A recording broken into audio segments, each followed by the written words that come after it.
Buenas noches. Buenas noches, hola Carolina. ¿Cómo está? ¿Cómo vamos? ¿Ya estamos todos o faltamos? No sé. Falta Viviana y Javier. Vivi- ¿Sí? Viviana está aquí, Digo Evelyn y Javier. Evelyn y Javier. ¿Qué falta? Vamos a darles un minutico mientras tanto a ver si se conectan. Bueno, Sí, profe, tranquilo.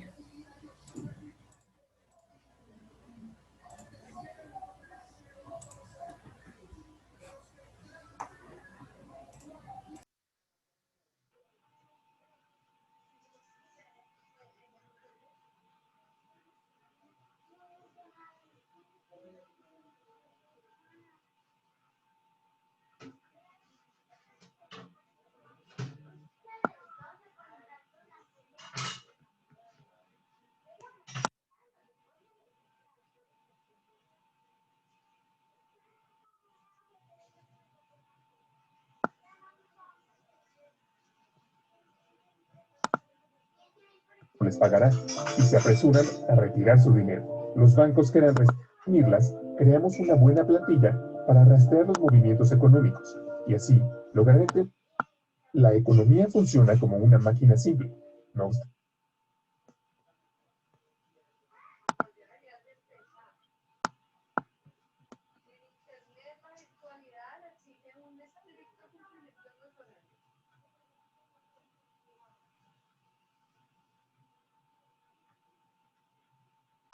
pues solamente está un alumno. A ver.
¿Te duele el cuello? ¿Me duele? Sí. No, me duele la espalda. ¿La espalda?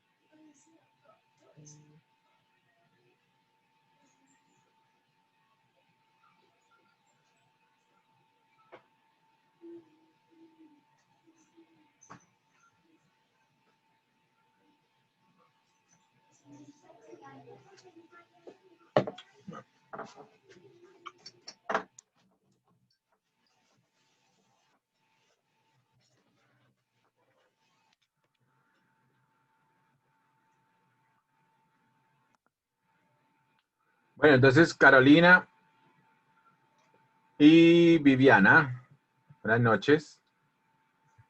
Buenas noches, Hola, profe. profe, buenas noches. Bueno, entonces ya, ahí.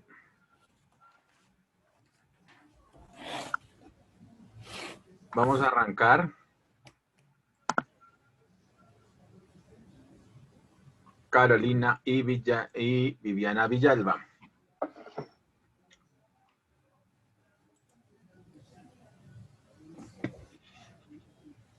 Bueno, como les había prometido, uno de los videos más interesantes que hay realmente en términos de entender la economía es este video sobre cómo funciona la máquina de la economía. Es de 26 minutos, pero es bueno. Hay que ponerle cuidado, hay que estar muy pendiente. Cualquier cosa que no vayan entendiendo, pues me van preguntando. Puede ser vía el chat o me alzan la mano. Bueno, Listo, sí, señor. La economía funciona como una máquina simple. No obstante, hay muchos que no logran entenderla o no se ponen de acuerdo acerca de cómo funciona. Y esto ha llevado a mucho sufrimiento económico. Aunque pueda parecer compleja, en realidad, la economía funciona de una forma simple y mecánica. Está compuesta por muchas piezas simples y muchas transacciones simples que se repiten constantemente. Son transacciones impulsadas básicamente por la naturaleza humana, que juntas forman las tres principales fuerzas que impulsan la economía. Número 1. Incremento de la productividad. entonces, apunten cuáles son las tres fuerzas que impulsan la economía. Las tres fuerzas que impulsan la economía. Tres fuerzas que impulsan la economía. La primera, el incremento de la productividad. ¿Y por qué será eso? Pues porque a través de la productividad, ¿cierto? Las empresas tienen sus beneficios. Nosotros somos trabajadores que aportamos una mano de obra, pero lo que nos hace diferentes y nos hace, digamos, como elemento fundamental en la producción de una compañía como tal, pues es nuestra capacidad de ser productivos. Por eso nos contratan. No nos contratan por bonitos normalmente, ¿no? Se nos contratan porque tenemos una capacidad, vamos a dar nuestro aporte, nuestra fuerza laboral, nuestra fuerza mental, nuestra fuerza física humana para aumentar la productividad de la empresa. Para eso nos contratan realmente. Bueno, y para otra serie de cosas, ¿no? Pero es para generar productividad. En esa misma medida, el incremento de la productividad es lo que es una de las fuerzas que mueve la economía. Bueno, segunda. Número 2. El ciclo de deuda a corto plazo. El ciclo de deuda a corto plazo. El ciclo de deuda a corto plazo.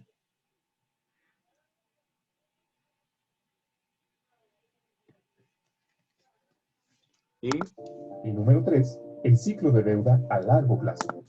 Y el número 3, la tercera fuerza, el ciclo de deuda a largo plazo. Fuerzas que mueven la economía. Listo. Ahora veremos estas tres fuerzas y cómo al unirlas creamos una buena plantilla para rastrear los movimientos económicos y así lograr entender qué es lo que está pasando. Comencemos por la parte más simple de la economía, las transacciones. Entonces, la parte más simple de la economía es la compra-venta, ¿cierto? La oferta y la demanda, es decir, las transacciones que se dan entre los mercados cuando se da una compra-venta, una oferta, una demanda. Hay un punto de equilibrio, hay un precio de equilibrio y con base en ese precio se compran X cantidades de determinados productos, bienes y servicios que nos dan la necesidad de tener o de generar una transacción. Entonces, se puede pagar ese producto que estamos comprando o vendiendo. Normalmente, pues, se hace a través del dinero. Pues es a través de las transacciones. ¿Ok? Las transacciones se pueden hacer en dinero o con dinero en efectivo, digámoslo así, o con dinero, ahora con las famosas tarjetas de crédito, entonces pues es con dinero a crédito, ¿no? La economía es la suma de todas las transacciones que la conforman. Una transacción es algo muy sencillo. Hacemos transacciones todos los días. Cuando compramos algo, creamos una transacción. Una transacción se da cuando un comprador intercambia dinero o crédito a un vendedor por bienes, servicios o activos financieros. El crédito se gasta como el dinero. Cuando sumamos el dinero gastado con el crédito gastado, obtenemos el gasto total. Entonces, cuando sumamos el dinero que hay en circulación, en nuestro dinero, pues que el que tenemos, producto de nuestros ingresos, normalmente es por la fuerza laboral, es decir, por el salario, ¿cierto? La remuneración al factor de producción, trabajo es el salario. Entonces, cuando tenemos esos ingresos, pues tenemos ese dinero para utilizarlo, más lo que nos dan de crédito.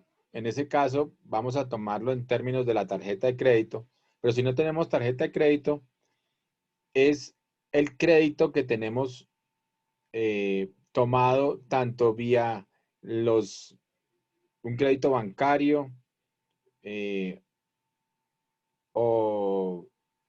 normalmente pues son las famosas tarjetas crédito, pero si no también los famosos créditos, digamos, a las familias, ¿cierto? Profe, qué pena. Sí. ¿Me puede disculpar un minuto, por favor? ¿Un segundito? ¿Puedo qué? ¿Me puede disculpar un segundo, por favor? Ah, ok. Bueno. Un momento, por favor.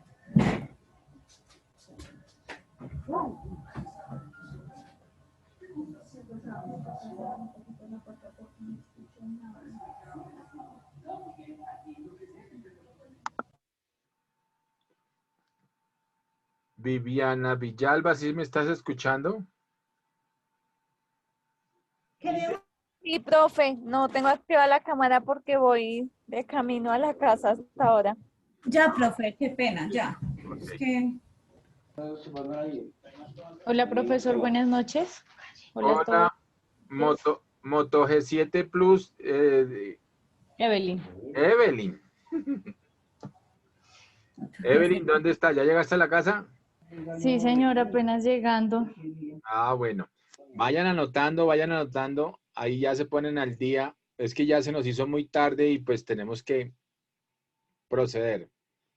Estamos viendo el video que está en la plataforma que se llama La Máquina de la Economía, de un inversionista que se llama Ray Dalio, y hace una plantilla para entender la economía. Entonces, es súper importante ir llevando el hilo pues de este video. Bueno, vayan anotando, por favor. El gasto total impulsa la economía. Si divides la cantidad gastada entre la cantidad vendida, obtienes el precio. Y eso es todo. Eso es una transacción. Entonces, si divides todo lo que has gastado sobre la cantidad vendida, nos da el precio. ¿Ok? Bueno, sigamos. El pilar de la máquina económica. Las transacciones impulsan los ciclos y fuerzas de la economía. De modo que, al entender las transacciones, entendemos la economía. El mercado está conformado por todos los compradores y todos los vendedores que transitan con el mismo propósito. Por ejemplo, hay un mercado de trigo, un mercado de automóviles, un mercado de valores. Hay un mercado para millones de cosas más. La economía se compone de todas las transacciones en todos los mercados. Si sumamos la cantidad total de gastos más la cantidad total vendida, tendremos todo lo que se necesita saber para comprender la economía. Es así de simple. Los individuos, las empresas, los bancos y los gobiernos, todos participan en transacciones como las que describí anteriormente. Intercambian dinero y crédito por bienes, servicios y activos financieros. El mayor comprador y vendedor es el gobierno, que consta de dos brazos importantes. El gobierno central, que recauda impuestos y gasta dinero, y el Banco Central, que es diferente de otros compradores y vendedores porque controla la oferta monetaria y el crédito en la economía. Profe, Sí. disculpe, no sé si es a mí sola, pero el volumen se... ¿El volumen es muy bajito? ahorita sí, como si se hubiera bajado el volumen, no sé si de pronto... No, a mí también, Caro. Ok. Sí, profe, es Por a ahí, todos. un minutito antes, profe, qué pena.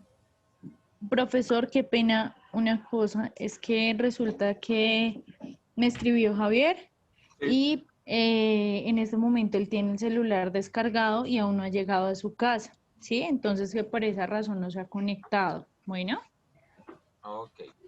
muchas gracias, profe.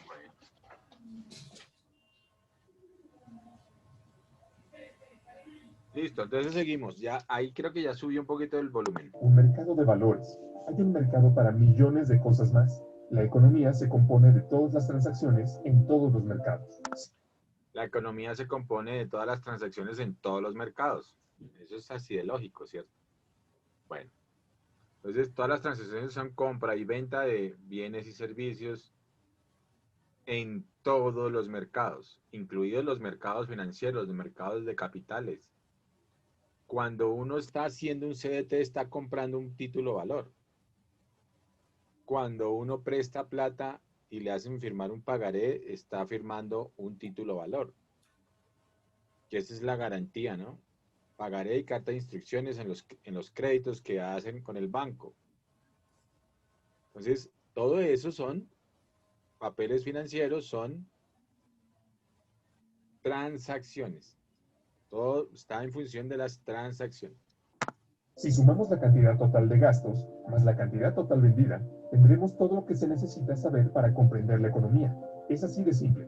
Los individuos, las empresas, los bancos y los gobiernos, todos participan en transacciones como las que describí anteriormente. Intercambian dinero y crédito por bienes, servicios y activos financieros. El mayor comprador y vendedor es el gobierno.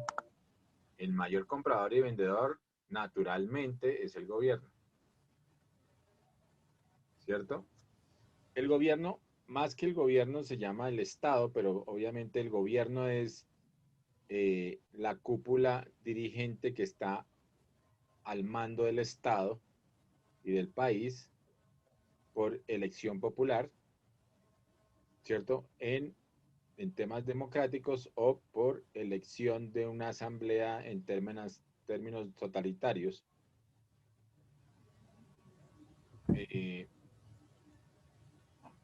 De una élite en, en países como por ejemplo China, ¿no? Entonces solamente la élite que está en el gran parlamento este, que es cualquier cantidad de personajes, se eligen a su dirigente y siguen eligiendo al mismo dirigente, obviamente porque es totalitario y es el Estado el que predomina en el control de toda la economía del país. Caso China. Bueno. Que consta de dos brazos importantes, el gobierno central, que recauda impuestos y gasta dinero, y el Banco Central, que es diferente de otros compradores y El Banco Central para nosotros es el famoso Banco de la República, que es un ente independiente del Estado. Para qué se hace eso? Es que los bancos centrales tengan autonomía para manejar la oferta monetaria de los diversos países. Para eso se hace. Porque si no, si tiene injerencia directa el Estado, pues se podría politizar y generar problemas en la economía. Digamos que el principal responsable de la inflación, en el manejo de la inflación, el manejo de la masa monetaria, es decir, la cantidad de dinero en circulación, y el manejo de los créditos, de la tasa de crédito para, para el consumo y para la intermediación financiera, la maneja es el Banco de la República, el Banco Central. Esa es su principal función, controlar inflación, controlar dinero en circulación, emitir moneda, ¿cierto? Reemplazar moneda, obviamente, por efectos del uso y de que se acaba la moneda, se daña, se deteriora por deterioro de moneda. Y los, eh, y los bancos centrales, obviamente, deben ser independientes. Eso tiene toda una connotación desde el mismo Fondo Monetario Internacional, que es prácticamente el banco central de todos los bancos centrales del mundo, el Fondo Monetario Internacional.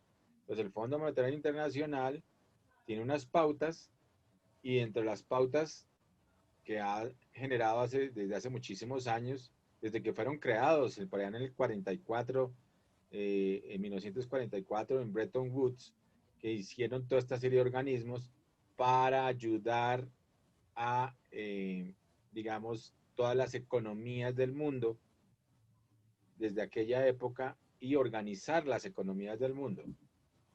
y sobre todo principalmente del mundo occidente, es decir, del lado occidental.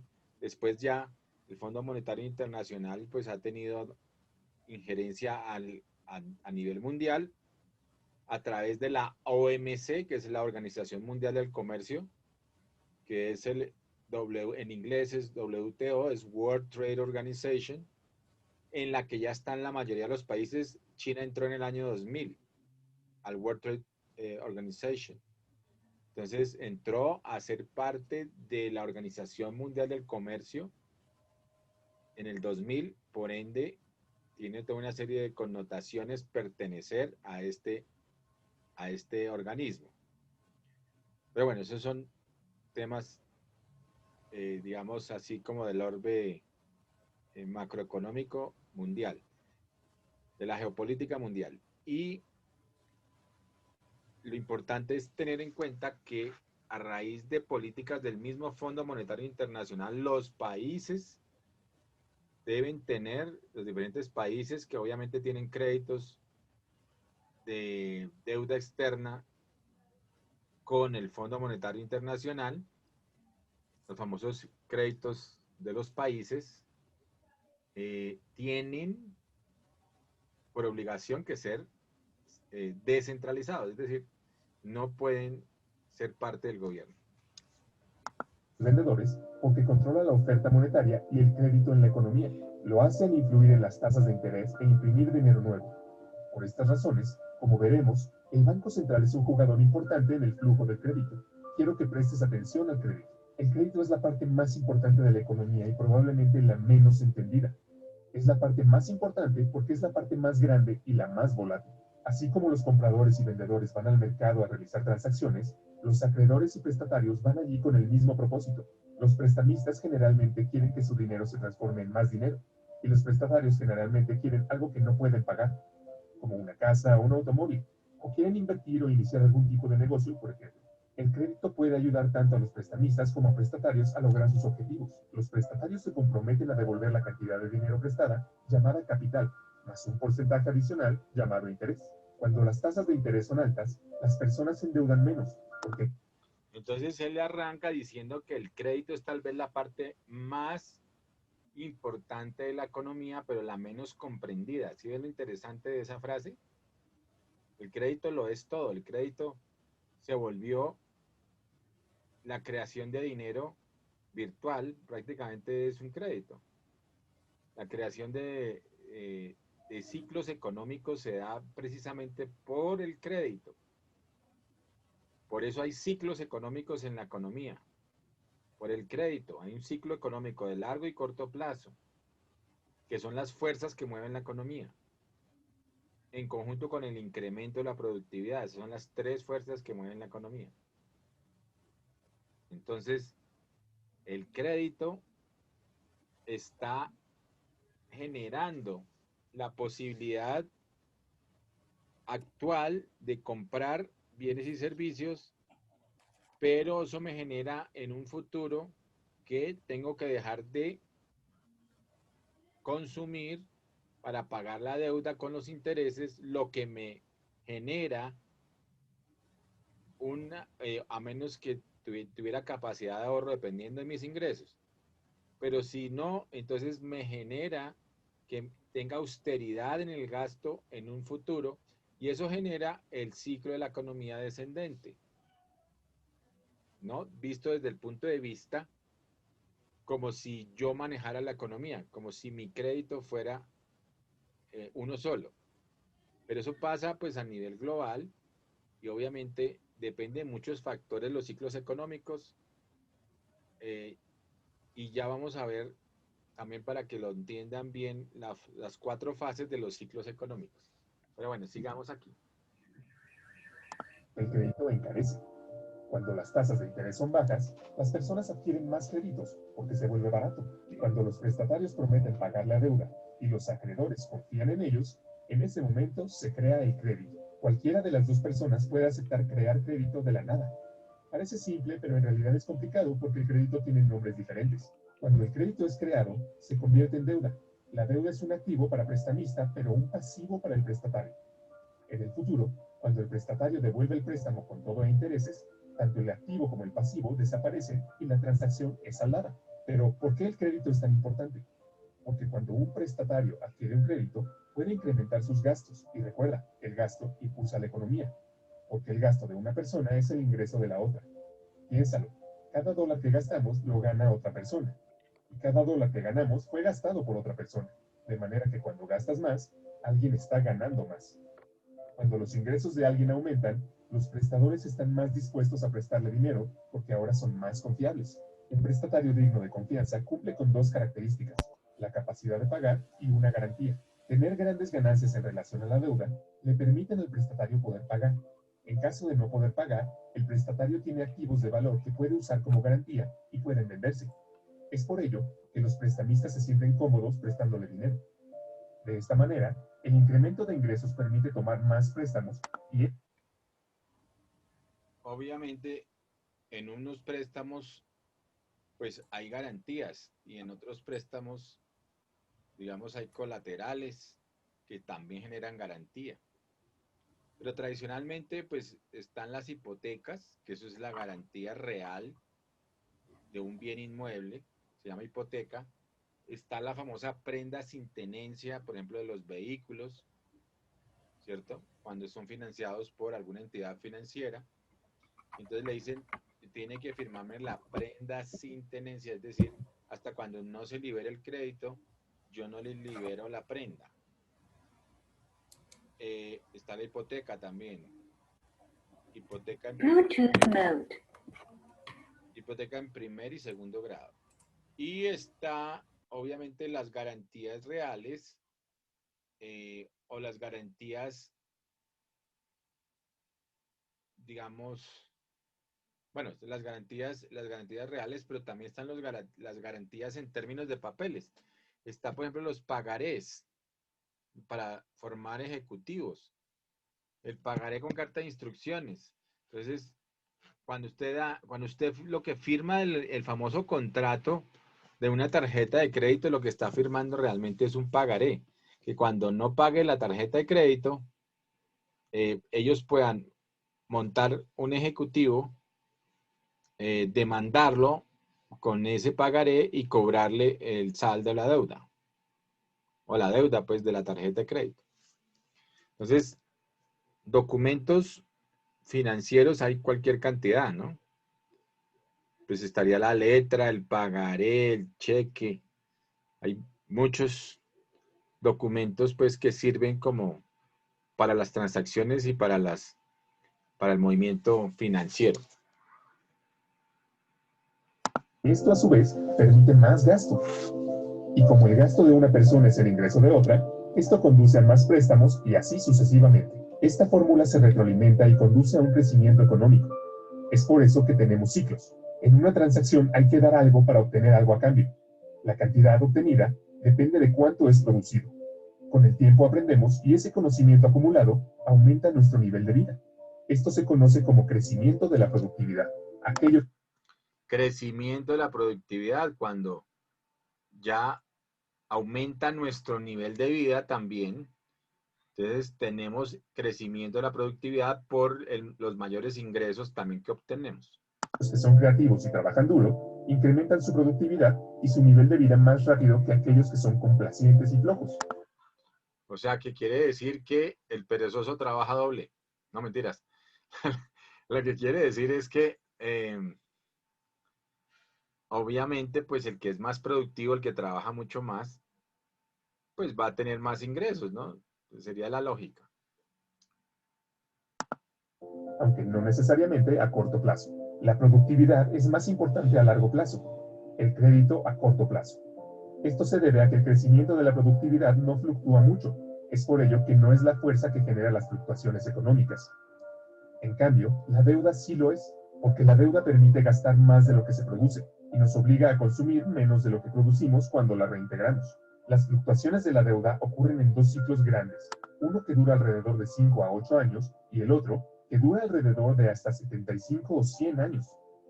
Aunque la mayoría de las personas no lo siente, generalmente no los ven como ciclos, porque los ven muy de cerca, día tras día, semana tras semana. En este capítulo daremos un paso atrás y veremos estas tres grandes fuerzas y cómo interactúan y dan forma a nuestras experiencias. Como ya se mencionó, las fluctuaciones alrededor de la línea no dependen de cuánta innovación o trabajo duro haya, sino que depende principalmente de cuánto crédito hay. Imaginemos por un momento una economía sin crédito. En este tipo de economía, solo podría incrementar mis gastos si incremento mis ingresos. Esto me exige ser más productivo y por ende trabajar más. El único camino hacia el crecimiento es incrementar la productividad. Como los gastos de una persona son los ingresos de otra, la economía crecerá solamente cuando yo u otra persona incremente su productividad. Si seguimos las transacciones y las mostramos, veremos el progreso como la curva de crecimiento de la productividad. Pero cuando tomamos préstamos, tenemos ciclos. Esto no se debe a ninguna ley o reglamento, se debe a la naturaleza humana y al funcionamiento del crédito. Piensa en el crédito como una forma de estirar los gastos. Para comprar algo que no puedes pagar, tendrás que gastar más de lo que ganas. Para hacerlo, debes pedir prestado a tu yo del futuro. Al hacer esto, crearás un tiempo en el futuro en el que tendrá que gastar menos de lo que ganas para poder saldar esa deuda. Muy pronto comenzará a formarse un ciclo. Cada vez que te endeudas, creas un ciclo. Esto es una verdad que se cumple tanto en individuos como en toda la economía.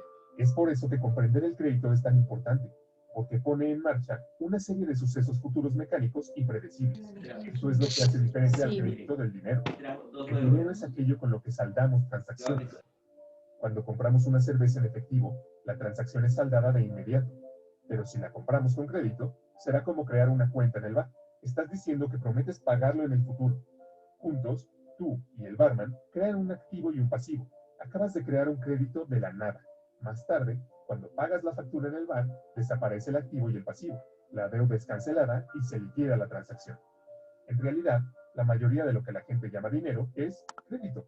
La cantidad total de crédito en los Estados Unidos es de alrededor de 50 millones de dólares y la cantidad total de dinero es de aproximadamente 3 millones de millones. No lo olvides, en una economía sin crédito, la única forma de aumentar los gastos es produciendo más, pero en una economía crediticia, también puedes aumentar los gastos adquiriendo deudas. Como resultado, hay más gastos en la economía crediticia y permite que los ingresos crezcan más rápidos que la productividad a corto plazo, pero no a largo plazo. Ahora bien, no me malinterpretes. El crédito no es necesariamente algo malo que siempre causa ciclos. El crédito es malo cuando financia un consumo excesivo que no se puede saldar. Sin embargo, es bueno cuando permite asignar recursos de manera eficiente y generar ingresos que luego permitan pagar la deuda. Por ejemplo, si pides dinero prestado para comprar un televisor grande, esto no genera ningún ingreso para pagar la deuda. Pero si pides dinero prestado para comprar un tractor y este tractor te permite cosechar más y ganar más dinero, entonces podrás pagar la deuda y elevar tu nivel de vida. En una economía crediticia, podemos seguir las transacciones y observar cómo el crédito crea crecimiento. Permíteme darte un ejemplo. Digamos que ganas $100,000 al año y no tienes deudas. Eres lo suficientemente confiable como para pedir prestado $10,000 en una tarjeta de crédito, por ejemplo, para que puedas gastar $110,000, incluso si solo ganas 100,000. Debido a que tu gasto es el ingreso de otra persona, alguien más gana $110,000. La persona que ganó 110,000 y no tiene deudas puede pedir prestado 11,000, por lo que puede gastar 121,000 a pesar de que solo ganó 110,000. Sus gastos son los ingresos de otros. Y si seguimos las transacciones, verás cómo este proceso funciona como un patrón que se retroalimenta. Pero recuerda que los préstamos crean un ciclo, y si el ciclo sube, en algún punto caerá. Esto nos lleva a un ciclo de deuda a corto plazo. A medida que aumenta la actividad económica, observamos una expansión, la primera fase del ciclo de la deuda a corto plazo. Los gastos continúan aumentando y los precios comienzan a subir. Esto se debe a que el crecimiento del gasto es impulsado por el crédito, que puede crearse inmediatamente de la nada. Cuando la cantidad de gastos e ingresos crece más rápido que la producción de bienes, los precios suben. A esto se le conoce como inflación. Para el Banco Central, demasiada inflación es algo problemático. Al ver que los precios suben, el Banco Central sube las tasas de interés. Con tasas de interés más altas, menos personas pueden permitirse pedir dinero prestado, y el costo de las deudas existentes sube. Suben los pagos mensuales de nuestras tarjetas de crédito, por ejemplo. Como las personas adquieren menos deudas y tienen pagos más altos, les queda menos dinero, por lo que el gasto se ralentiza. Y dado que el gasto de una persona es el ingreso de otra, los ingresos disminuyen y así sucesivamente. Cuando las personas gastan menos, los precios caen. A esto lo llamamos deflación. La actividad económica disminuye y tenemos una recesión. Si la recesión es demasiado Eso es lo que está pasando actualmente y gracias a la pandemia, desafortunadamente. Nosotros estamos en una recesión. Colombia, todo el mundo está en recesión económica por el tema de la pandemia, desafortunadamente. ¿Qué ha pasado? Pues que estamos en un proceso, precisamente, y así se llama, de reactivación económica, que es la parte baja del ciclo en la que tenemos que volver a buscar la expansión, pero sobre todo la primera fase es la recuperación económica para que de nuevo se expanda la economía. Entonces, estamos en recesión económica actualmente debido a el tema del confinamiento y la pandemia, y estamos buscando a través del Estado, es el Estado el que ha intervenido y que por eso se le dice que es un Estado keynesiano o neokeynesianista, por aquello del famoso manejo del PIB. ¿Cómo es la ecuación del PIB? Del Producto Interno Bruto. A ver, alguien que se acuerde. Viviana, de pronto. Consumo por el gasto, perdón, más las importaciones menos las exportaciones, y sé que me falta uno por sumar. Ok, entonces muy bien.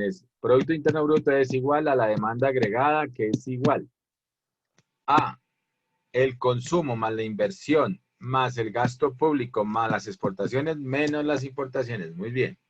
Eso es el PIB. Y eso es lo que está pasando actualmente.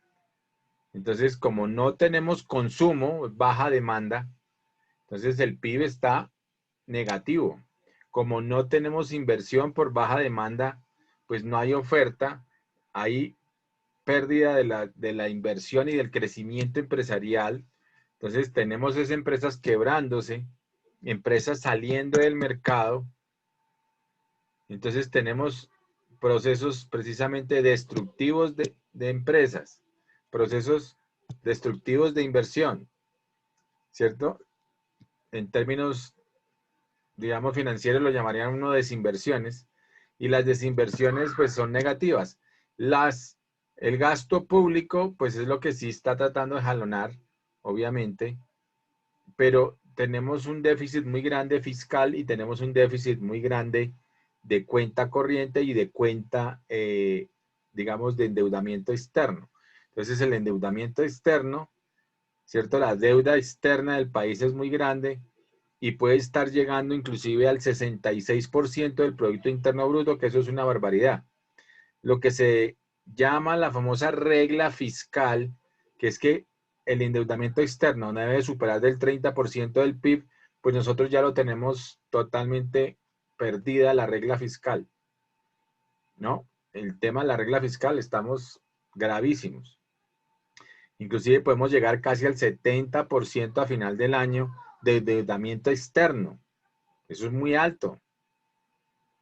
Es como tener una empresa endeudada al banco en el 70%, pues. Quiere decir que la empresa es de quién, del banco. ¿Sí o no? Con un endeudamiento de esos. Y entonces, en este momento, pues, los países de quién son, del Fondo Monetario Internacional, porque de quién más va a ser los que están prestando ese dinero. ¿No? Vea lo interesante de ese análisis. No más en temas de endeudamiento. Bueno, entonces, ojo, por eso le dicen a uno que cuando uno tiene empresa, pues tiene que pilas con el apalancamiento financiero, pilas con el endeudamiento, pilas con todo el análisis financiero, cómo se está endeudando, por qué se está endeudando, qué está comprando, si está gastando demasiado, cómo es el presupuesto, cómo son las inversiones. Y ustedes están estudiando para ser gerentes algún día en la vida. ¿Sí o no? Entonces, hay que tener pendiente eso y entender cómo funciona la economía y los momentos de la economía y los ciclos de la economía para saber qué hacer, si hay que invertir o desinvertir, si hay que tener liquidez o mantener la liquidez o no. Hay que entender las variables macroeconómicas de los países, del país propio y obviamente de las economías con las que uno interactúa. Fuerte y la inflación ya no es un problema, el Banco Central reducirá las tasas de interés para impulsar todo nuevamente. Con tasas de interés más bajas, los pagos de la deuda se reducen y los préstamos y gastos se incrementan. Es así como vemos otra expansión. Como puedes ver, la economía funciona como una máquina. En el ciclo de la deuda a corto plazo, los gastos están limitados solo por la voluntad de los prestadores y prestatarios de proporcionar y aceptar crédito. Cuando el crédito se puede obtener con facilidad, hay expansión económica. Cuando el crédito no se obtiene fácilmente, hay recesión. Y recuerda, este ciclo está bajo el control del Banco Central. Por lo general, el ciclo de deuda a corto plazo dura de 5 a 8 años y ha estado ocurriendo una y otra vez durante décadas. Pero ten en cuenta que la parte inferior y superior de cada ciclo terminan con más crecimiento que el ciclo anterior y más deuda. ¿Por qué? Debido a que las personas lo presionan. Tienden a pedir prestado y gastar más que a pagar las deudas. Es la naturaleza humana. Debido a esto, durante mucho tiempo, las deudas crecen más rápido que los ingresos. Esto forma el ciclo de deuda a largo plazo. A pesar de que las personas se endeuden cada vez más, los prestadores aumentan su crédito aún más. ¿Por qué? Porque todos piensan que todo está muy bien. La gente solo se enfoca en lo que ha estado sucediendo últimamente. ¿Y qué ha estado sucediendo últimamente? Los ingresos crecieron. El valor de los activos está creciendo. El mercado bursátil ruge. Es un boom. Conviene adquirir bienes, servicios y activos con dinero prestado. Cuando las personas hacen mucho de esto, lo llamamos una burbuja. Entonces, a pesar de que las deudas crecían, los ingresos crecían casi tan rápido como para compensarlas. Llamemos a la relación deuda-ingreso carga de la deuda. Mientras crezcan los ingresos, la carga de la deuda seguirá siendo manejable. Al mismo tiempo, el valor de los activos se incrementa. Las personas toman prestadas grandes sumas de dinero para comprar activos como inversión, lo que hace que el precio aumente aún más. La gente se siente rica, de modo que, a pesar de la acumulación de una gran deuda, el aumento de los salarios y el valor de los activos les ayuda a mantenerse dignos de crédito durante mucho tiempo. Pero esto obviamente no puede continuar para siempre, y no lo hace. A lo largo de las décadas, la carga de la deuda ha aumentado lentamente, creando pagos de deuda cada vez más grandes. Cuando los reembolsos comienzan a crecer más rápido que los ingresos, obligan a las personas a reducir sus gastos, y dado que el gasto de una persona es el ingreso de otra, el ingreso comienza a disminuir.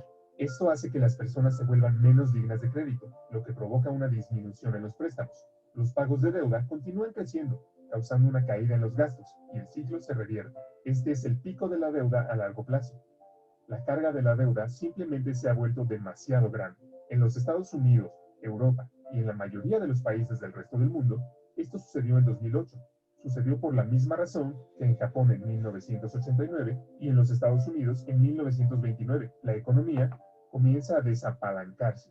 Las personas reducen el gasto, los ingresos caen, el crédito desaparece, los precios de los activos caen, los bancos sufren, el mercado de valores falla, las tensiones sociales crecen y toda la situación comienza a realimentarse en el sentido contrario.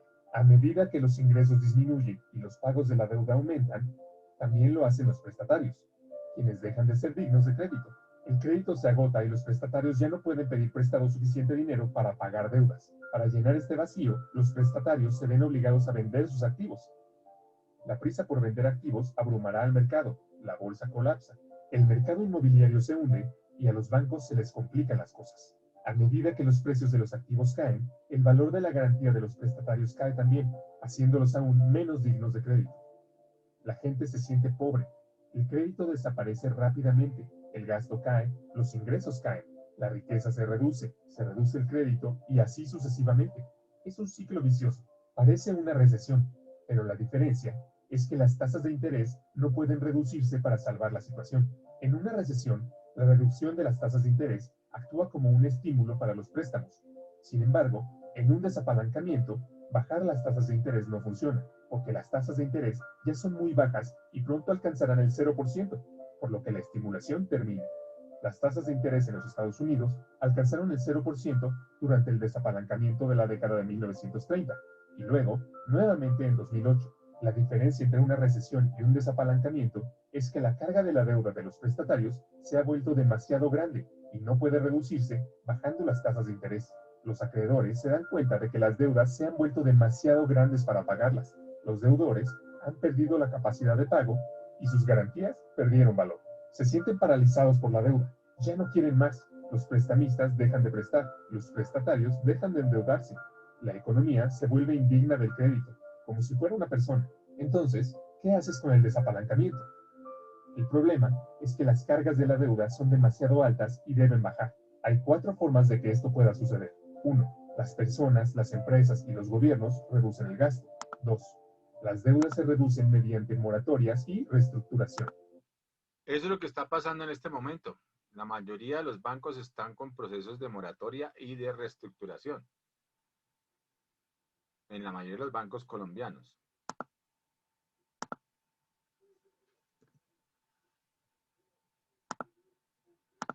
3. La riqueza se redistribuye de los que tienen a los que no. 4. El Banco Central imprime dinero nuevo. Estas 4 formas ya ocurrieron en los desapalancamientos ocurridos en la historia moderna. Por lo general, lo primero que se hace es reducir los gastos. Como acabamos de ver, las personas, las empresas, los bancos e incluso los gobiernos se ajustan al cinturón y recortan sus gastos para poder pagar sus deudas. Esto a menudo se llama medidas de austeridad. Cuando los prestatarios dejan de asumir nuevas deudas y comienzan a pagar deudas antiguas, puede que disminuya la carga de la deuda, pero sucederá exactamente lo contrario. Debido a que el gasto se reduce y el gasto de una persona es el ingreso de otra, se produce una caída de los ingresos. Al caer más rápido que las deudas, la carga de la deuda, de hecho, se incrementa. Como hemos visto, este recorte de gastos es deflacionario y doloroso. Las empresas... El recorte de gastos, que fue lo que pasó en la pandemia, pues es deflacionario y doloroso, y es lo que ha estado pasando. Paradójicamente, no en todos los sectores, porque el alimentario, obviamente que era el de subsistencia y era parte fundamental en la pandemia, pues obviamente hubo problemas hasta de especulación y acaparamiento. Es decir, que muchas personas, pese a que se hizo el tema del aseguramiento, digamos, del abastecimiento alimentario, se hizo toda una gestión en ese sentido por parte del gobierno, pues desafortunadamente sí hubo incremento de precios en muchos productos por acaparamiento en algunos casos y por especulación en otros. Entonces, eso ha pasado. Y hemos tenido realmente una deflación, si lo vemos en términos de demanda, pues eso genera, como ha bajado tantísimo la demanda, pues ha generado precios más bajos, o sea, deflación, que caigan los precios de muchos productos. Y grandes inversionistas como Warren Buffett, pues están en esta época, como dicen, esta es la época de Papá Noel, de las personas que se están quebrando y llega un mega Papá Noel a comprar los regalos que le están dando los empresarios, y este se llama Warren Buffett. Por eso él dice que en los momentos de crisis y cuando hay recesión, los que tengan la liquidez son los que mejor pueden hacer negocios y hacer las mejores inversiones posibles. O sea que para los grandes inversionistas este es el momento de hacer inversiones, donde se están quebrando la mayoría de las empresas. Vea lo interesante. Empresas se ven obligadas a reducir costos, lo que se traduce en mayor desempleo. Esto nos lleva al siguiente paso. Hay que reducir las deudas. Muchos deudores no pueden pagar sus deudas y las deudas del deudor son activos del acreedor. Cuando un prestatario no le paga al banco, la gente comienza a ponerse nerviosa pensando que el banco no les pagará y se apresuran a retirar su dinero. Los bancos quedan restringidos y las personas, las empresas y los bancos incurren en impago. Esta grave contracción económica es depresión. Parte de la depresión consiste en que las personas comienzan a descubrir que la mayor parte de lo que consideraban su riqueza ya no existe. Volvamos al bar. Cuando compras una cerveza fiada, prometes al dueño que la pagarás. Tu promesa se convierte en un activo para el barman. Pero si no... Ahí es el famoso tema del crédito hecho de la nada, ¿no? Una deuda con el dueño de la cantina. Cumples tu promesa, entras en moratoria. Ese activo pierde su valor. Muchos prestadores no quieren que sus activos desaparezcan y aceptan una reestructuración de la deuda. La reestructuración de la deuda significa que los prestadores obtienen menos de lo que deberían, o que el periodo de reembolso se extiende, o que se reduce la tasa de interés previamente acordada. De esta forma, el contrato se incumple para reducir la deuda. Los prestamistas preferirían tener parte de algo que el total de la nada. Aunque la deuda desaparecerá, su reestructuración hará que los ingresos y el valor de los activos desaparezcan más rápido, lo que empeorará aún más la carga de la deuda. A medida que se reducen los gastos, la reducción de la deuda también es dolorosa y deflacionaria. Todo esto afecta al gobierno, porque los ingresos bajos y el desempleo se traducen en menos recaudación de impuestos. Al mismo tiempo, necesitará aumentar su gasto a medida que aumenta la tasa de desempleo. Muchas personas desempleadas no tienen suficientes ahorros y necesitan apoyo financiero del gobierno. Además, los gobiernos crean planes de estímulo que aumentan sus gastos para compensar la recesión económica. Los déficits presupuestarios. Eso es lo que están haciendo actualmente. Para eso está el famoso FOME, ¿no? El Fondo de Emergencias, creado particularmente para el de la pandemia, y por eso se fondió con varios recursos de la nación ese tipo de fondos, precisamente para estimular de nuevo varias actividades de la economía. Eso es lo que está haciendo el gobierno actualmente, a través de dos bancos que se llaman banca de segundo piso, que básicamente son los Findeter y Bancoldex.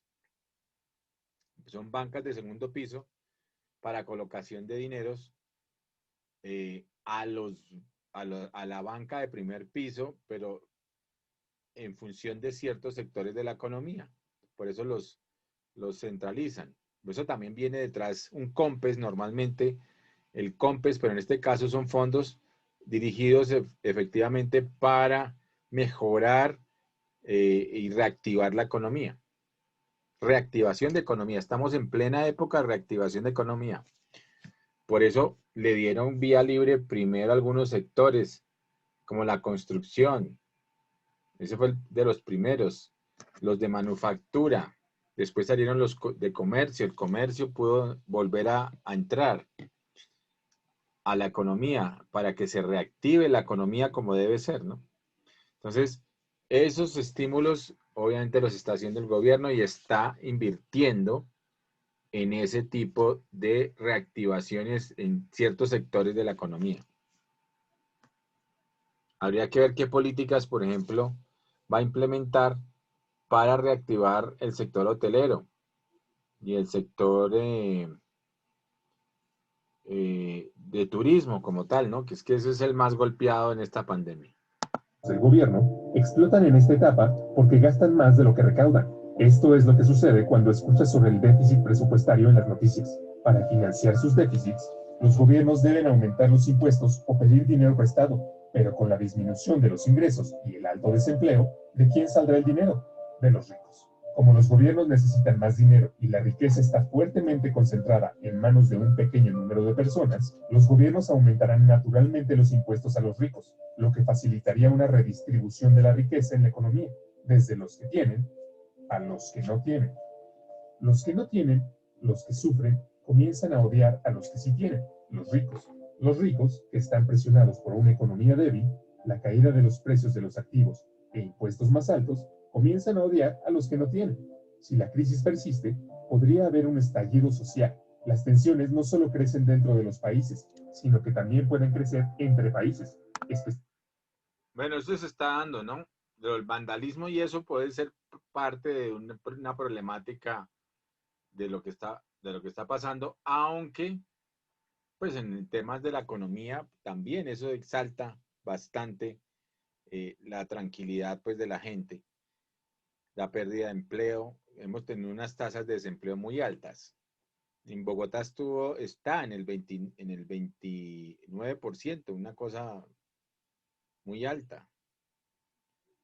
Entonces, todo eso puede generar problemas sociales, pero más allá, digamos, del tema económico, que obviamente exacerba la problemática, porque pues si no hay ingresos, no hay cómo comer, no hay cómo subsistir.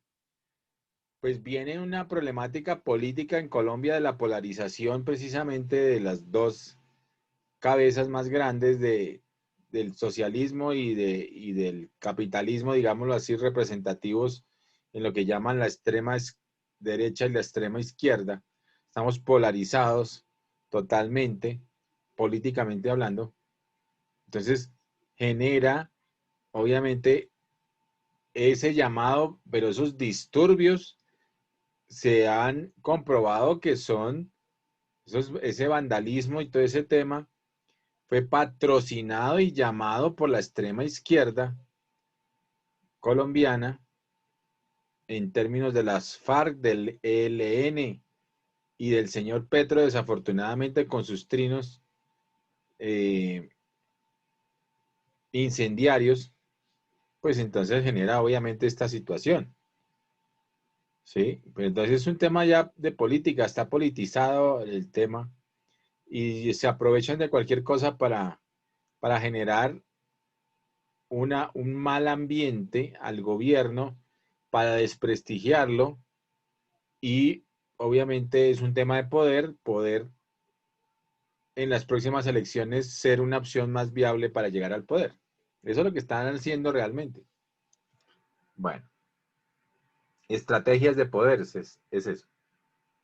Especialmente entre los deudores y los estados prestadores. Esta situación puede conducir a un cambio político que a veces puede ser extremo. En la década de 1930, esto llevó al ascenso de Hitler al poder, la guerra en Europa y la crisis económica en los Estados Unidos. La presión para hacer algo que ponga fin a la crisis aumenta. Recuerda, la mayoría de lo que la gente pensaba que era dinero, en realidad era deuda. Entonces, cuando el crédito desaparece, la gente no tiene suficiente dinero. La gente está desesperada y necesita dinero. ¿Recuerdas quién imprime el dinero? El Banco Central. Después de reducir las tasas de interés casi a cero, recurre a la impresión de dinero.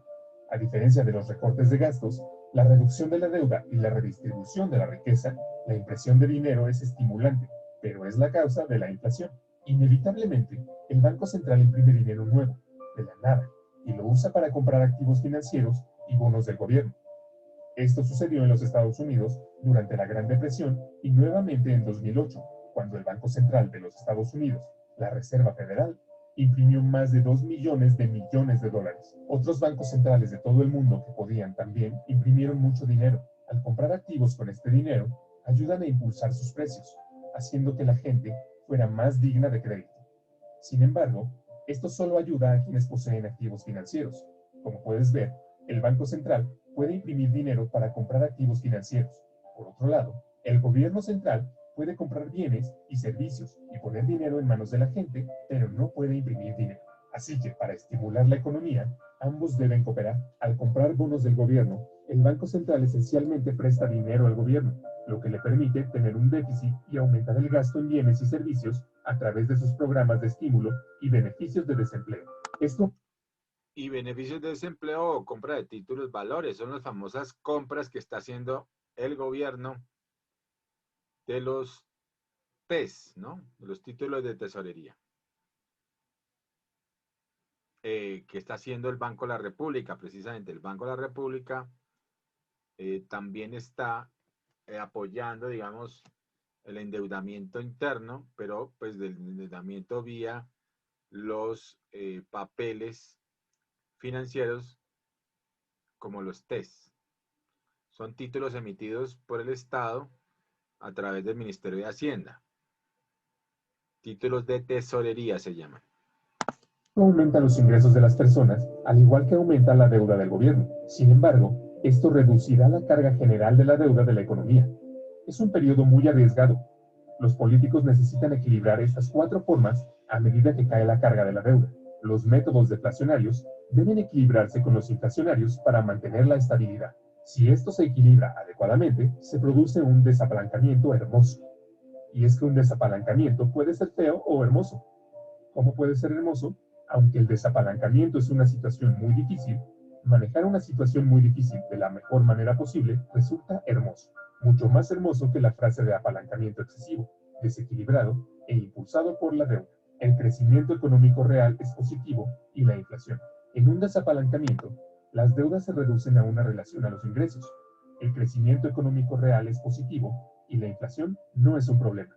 Se logra con el equilibrio correcto. El equilibrio correcto requiere una combinación de recortes de gastos, reducción de la deuda, redistribución de la riqueza e impresión de dinero, para que se pueda mantener la estabilidad económica y social. La gente pregunta si imprimir dinero aumentará la inflación. No lo hará si compensa la caída del crédito.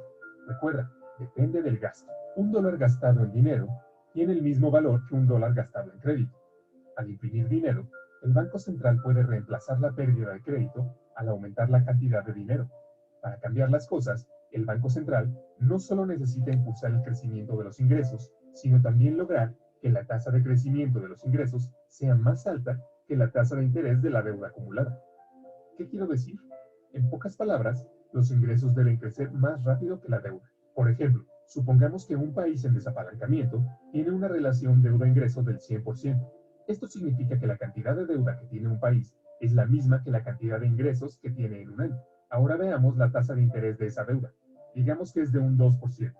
Si la deuda crece a 2% por esa tasa de interés y los ingresos crecen solo 1%, entonces nunca se reducirá la carga de la deuda. Se necesita imprimir suficiente dinero para que la tasa de crecimiento de los ingresos supere a los intereses. Sin embargo, imprimir dinero puede ser algo mal utilizado porque resulta fácil de hacer y la gente lo prefiere antes que intentar otras opciones.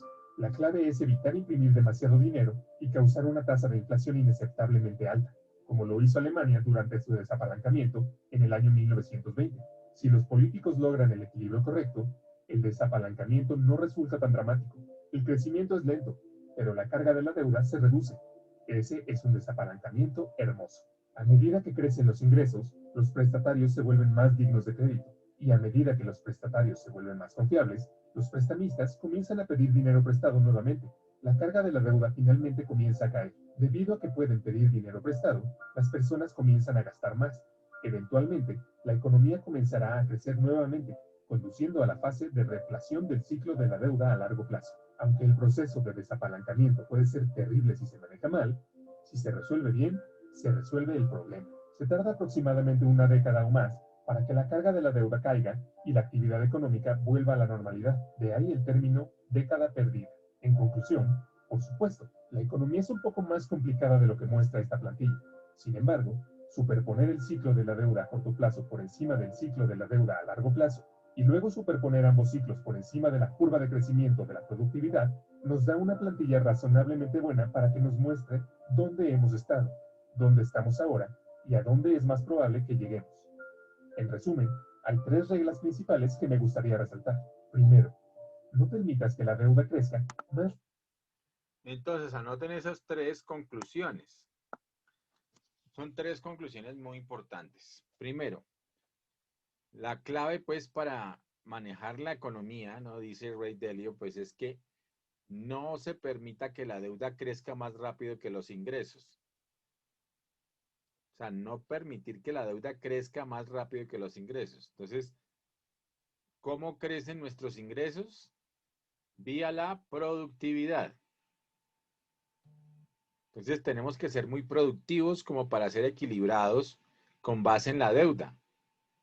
Porque si permitimos endeudarnos mucho más de lo que somos productivos o podemos recibir de ingresos, pues va a llegar un punto en el que los intereses, la deuda es tan pesada, es tan difícil, impagable, que eventualmente lo aplastará a uno. Y eso es lo que pasa con las economías. Aplasta la economía por el exceso de la carga a la deuda, el exceso de los intereses acumulados, el exceso del no pago del capital.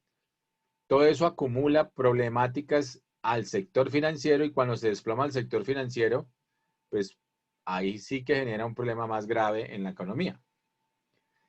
Pero es un tema, aquí, desde este punto de vista, es un tema de productividad. Tiene uno que ser muy productivo en su trabajo para obtener mejores ingresos. Se llama productividad.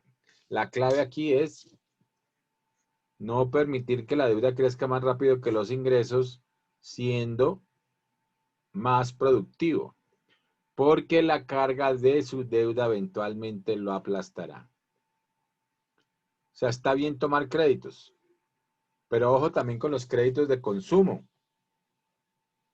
Pues uno debería tomar créditos de inversión, es decir, comprar activos que generen rentabilidad, utilidad o le sirvan a uno para producir.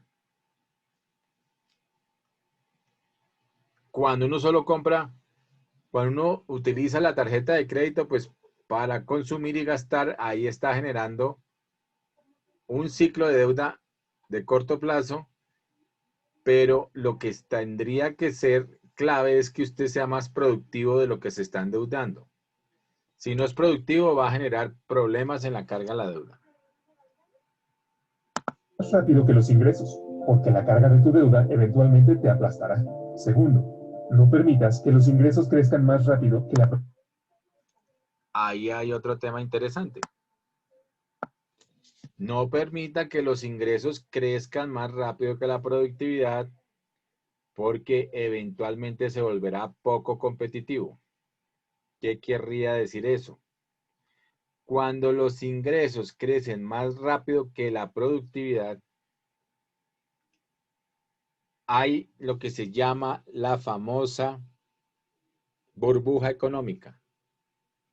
¿Por qué? Porque si no somos realmente productivos, hay especulación en el mercado, hay incremento de los precios y eso está generando más ingresos de lo que son reales.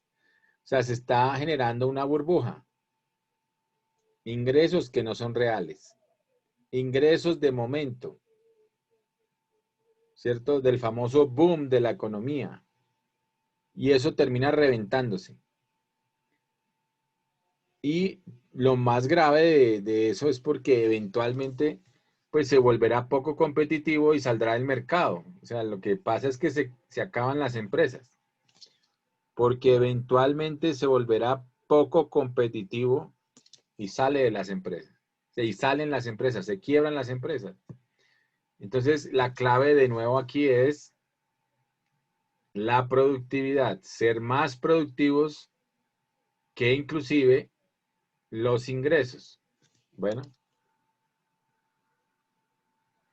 Productividad, porque eventualmente te volverás poco competitivo. Y tercero, haz todo lo posible para aumentar la productividad. Entonces, ¿qué es lo que tenemos que hacer? Todo lo posible para aumentar la productividad. Porque eso es lo más importante a largo plazo. Porque eso es lo más importante a largo plazo. Todo tiene que ver con la productividad. Todas las tres claves son ser más productivo. O sea, tiene uno que trabajar en función de la productividad.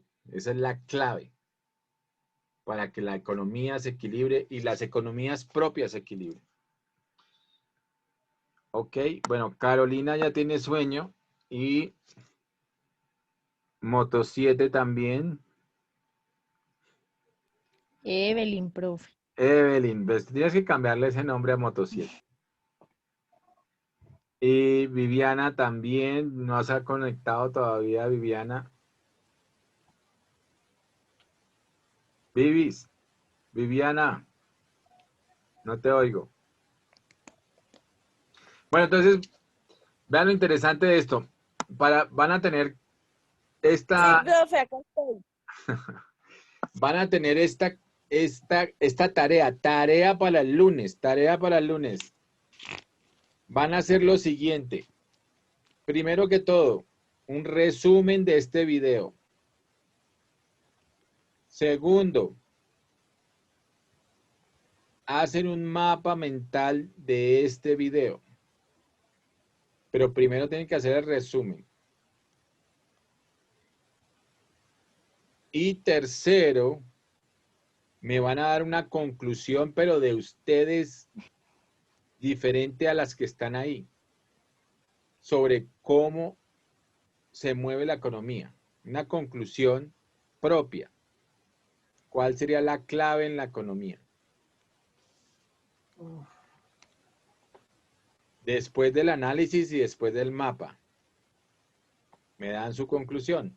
Ese sí es un tema, su conclusión, espero que sea elaborada en función, obviamente, del análisis del video, pero como es una conclusión, realmente pues quiero ver cuál es su análisis, ¿no? ¿Qué análisis le hicieron al video?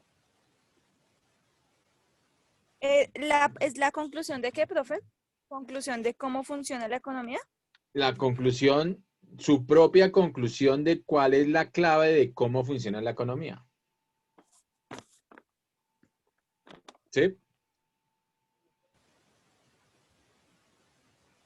O sea, Ray Dalio les da unos parámetros, pero yo quiero ese su análisis. Para ustedes la economía debe ser de mayor competitividad, por decir algo, o de mayor producción, o debe ser de mayor consumo. O sea, que hagan un análisis de ese estilo, pero basados en el video, me dan su propia conclusión. Háganlo basados en sus análisis. Bueno, Profe, es un dos tema cositas. subjetivo. Bueno, sí, cuéntame. La primera es, ¿cierto que este video está en la plataforma? Sí, va a quedar en la plataforma. Todavía no lo he subido, pero va a quedar en la plataforma. O sea, este video va a quedar en la plataforma, digamos ya mañana al mediodía ya debe estar ahí. Bueno, Profe, qué La pena, otra una pregunta, cosita. perdón, sí. si quieres, es, No, dale, dale. digamos, lo hacemos para entregar en el cuaderno. Esto es para entregar y subirlo en la plataforma, en un foro que voy a colocar el lunes para que ustedes lo suban a la plataforma. Es una ¿Por tarea, tardar el lunes? sí, por tardar el lunes. En la hora de la clase va a estar el foro habilitado para que ustedes suban eso. Profe, una preguntita, es que yo no me he podido matricular a la materia porque he tenido problemas con la plataforma. O intenté de nuevo, pero no me deja, o sea, me sale como no puede inscribirse a este curso, bueno, algo así. Evelyn, a mí me pasó, o sea, yo me pude matricular en una materia, pero por lo menos ayer cuando intenté ingresar, a pesar de que yo ya estoy matriculada, me aparecen las materias, intento ingresar y me aparece como no tiene acceso y en ninguna de las dos, ni a esta clase ni la anterior, he podido ingresar. No sé si es un tema de la plataforma porque yo sí me pude matricular, pero aún así no puedo ingresar o sea, las últimas veces que intento ingresar, me aparece como no tiene acceso. Ok, Sí, así me sale a mí. pues les recomiendo entonces hablar o mandarles un correo a los de la plataforma para que por favor les ayuden en eso, a la universitaria, a control, Pues a es que hoy registro. precisamente yo también envié un correo, de pronto que no quedaron bien mis datos, no sé, entonces envié nuevamente un correo, pero pues tampoco tuve respuesta, profe. Bueno, entonces, pues ahí sí nos tocaría revisar. Voy a hablar de pronto con el profe, con el decano de ustedes, con el profe César, ¿cierto? César Pinzón. O con Amit. De Bueno, Contaduría Summit y sí, el de Administraciones. De administración pues César. voy a hablar con ellos a ver si a través del WhatsApp se van comunicando, eh, y ustedes les hacen estas observaciones a ver si los pueden ayudar. Bueno, Ay, sí, profesor, muchas gracias. Profe, una pregunta. Si logro mañana poder ingresar a la plataforma, em, ¿el curso tiene alguna clave hasta ahora para no. la matrícula del... Hasta ahora no la puse yo, pero me dicen que es, ¿cuál tiene Carolina? Nivelaciones todo en Claro, no se mayúscula. te escucha nada. Nivelaciones. Sí, o sea, yo busco por nivelaciones, pero La no clave es me nivelación deja. La clave Ah, es ok. Ok. nivelaciones. para las dos materias, Ah, listo. Gracias, Viviana. en mayúscula todo. En mayúscula las dos. ¿Me escuchan? Sí, Ya, ahora sí. ya se te escucha. Nivelación es lo que dice Vivi. Pero sí tenía clave, sino que pues el problema es que ahora no deja ingresar.